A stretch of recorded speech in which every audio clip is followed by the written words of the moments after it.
बात 1980 की है, जब मध्य प्रदेश में भारतीय जनता पार्टी में स्वर्गीय प्यारेलाल खंडेलवाल और कुशाभाऊ ठाकरे का जलजला था। उन्हीं के कहने पर पार्टी चला करती थी। कैलाश सारंगी अपनी दखलंदाजी। तब मध्य प्रदेश के सागर के एक नौजवान को इन्होंने आदेश दिया कि एक विधानसभा में जाओ और भारतीय जनता पार्टी का इंकलाब बुलंद करो। इस शख्स ने लगातार 20 वर्ष इस विधानसभा में सेवा की और भारतीय जनता पार्टी को खड़ा किया। लेकिन कहते हैं कि जो भाजपा से प्रेम करता हो वो तो ठीक है, लेकिन उस भाजपा में उसके आका ना हो, गॉडफादर ना हो, तो फिर उसकी राह थोड़ा मुश्किल हो जाती है। ऐसा ही एक नेता के साथ हुआ। अचानक उसका टिकट काट दिया गया। हालांकि उसकी कौम कई जगह बाहुल्य में है, संख्या बल में है, इसलिए समय समय पर पदों की लॉलीपॉप उसे देते रहे, लेकिन उसके कद के अनुसार जो पद उसे मिलना चाहिए था उसे नहीं दिया। तो आज हम बात करेंगे सागर की एक ऐसी ही विधानसभा की और एक ऐसे ही नेता की जिसको भारतीय जनता पार्टी ने किनारा कर दिया क्योंकि उसने भाजपा को इस विधानसभा खड़ा किया। तो देखिए इस स्पेशल रिपोर्ट को हमारे साथ सागर एक्सप्रेस न्यूज पर। नोमान ने बड़ा खूब लिखा है कि फिर इस मजाक को जमहूरियत का नाम दिया। हमें डराने लगे वो हमारी ताकत से। अब पार्टियां असूलों सिद्धांतों से उन नेताओं को डराने लगी हैं जिनकी ताकत से पार्टियां जिंदा हुई हैं, खड़ी हुई हैं। आज हम एक ऐसे ही नेता का जिक्र करेंगे जिसने एक विधानसभा में पार्टी को जिंदा किया। 20 साल उसने अपनी जवानी के दिन इस पार्टी में खपा दिए। जब पार्टी के अच्छे दिन आए तो पार्टी ने कहा कि अब तुम्हारा काम नहीं। हम बात करेंगे मध्य प्रदेश के सागर जिले की, बात होगी भारतीय जनता पार्टी की, और इस वक्त हम चर्चा कर रहे हैं नरियावली विधानसभा की।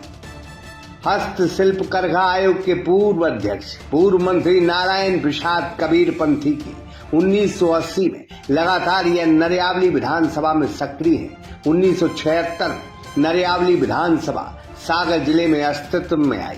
नरियावली विधानसभा में उस वक्त कांग्रेस का जलजला हुआ करता था और कांग्रेस के नेता स्वर्गीय उत्तम चंद खटीक, लोकमन खटीक जी और लीलाधर जी का अपना अपना जलजला था। वो यहाँ से बड़े लीडर हुआ करते थे।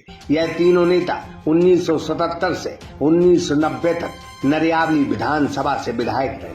लेकिन भाजपा का आला कमान उस वक्त की भारतीय जनता पार्टी में मध्य प्रदेश में स्वर्गीय प्यारेलाल खंडेलवाल, स्वर्गीय कुशाभाऊ ठाकरे का जलजला था।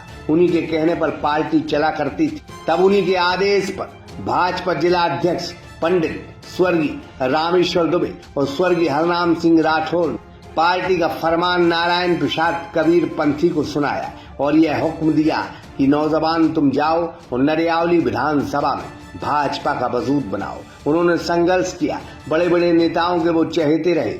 उस वक्त प्रदेश के कई बड़े नेता नरियावली विधानसभा का दौरा करते थे और नारायण प्रसाद कबीरपंथी की मेहनत की तारीफ करते थे।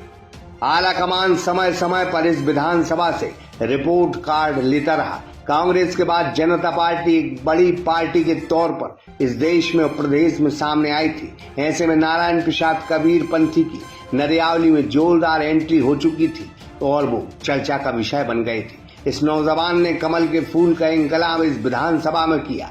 पार्टी में कार्यकर्ता तैयार किए, भाजपा की विचारधारा का प्रचार किया। उस वक्त लोग अटल बिहारी वाजपेयी की दीवाने थे, लिहाजा नारायण प्रसाद कबीरपंथी ने इस विधानसभा में यहाँ पार्टी का अलग जगाया और ट्रांजिस्टर लेकर अटल बिहारी वाजपेयी के लोगों को भाषण सुनवा कर अपनी पार्टी को भारतीय जनता पार्टी को आगे बढ़ाया।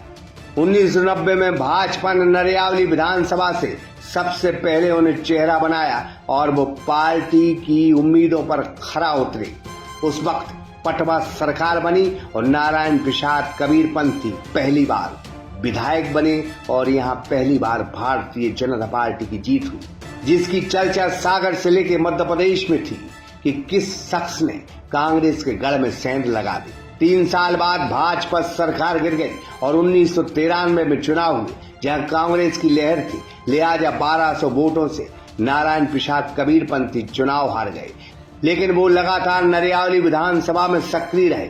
1998 के विधानसभा चुनाव में नारायण प्रसाद कबीरपंथी का टिकट काटकर डॉक्टर अशोक अहिरवार को टिकट दिया गया। तब कांग्रेस के सुरेंद्र चौधरी पहली बार यहां से विधायक चुने गए और भाजपा बुरी तरह यहां चुनाव हार गई। 2003 में भाजपा ने फिर नारायण प्रसाद कबीरपंथी पर विश्वास जताया और यहां से वो भाजपा से 26,000 वोटों से चुनाव जीते।